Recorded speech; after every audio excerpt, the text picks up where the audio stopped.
So we've had a lot of people say that their Honda Sure 4 is difficult to get into Diff Lock, and I want to show you that it's not the actuator, our Sure 4 kit, it's the way the Honda differential works.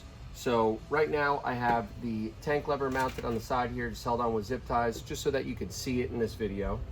And you can see the actuator here. This is the Sure 4 that replaces your electronic actuator. So right now it's in the two-wheel drive position.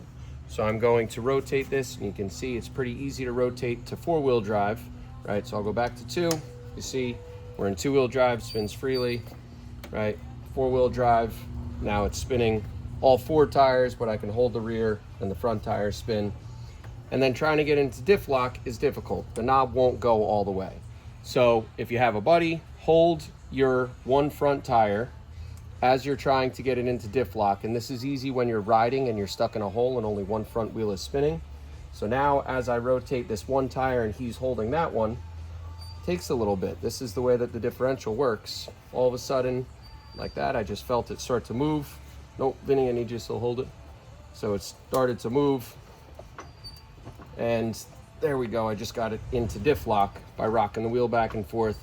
Now I'm fully locked in Diff Lock. I'm not able to rotate the wheel because he's holding that wheel. Everything's locked in. You can see the levers in. You can see the Sure 4's in Diff Lock. It's just difficult for the Honda differential to shift into Diff Lock. So when you're riding and stuck and only one front wheel is spinning, it'll move in nice and easy. But when you are jacked up or all four wheels are spinning at the same speed, it's very difficult to get in. Hopefully this helps. Let us know if you need anything else. shop KnightATV.com.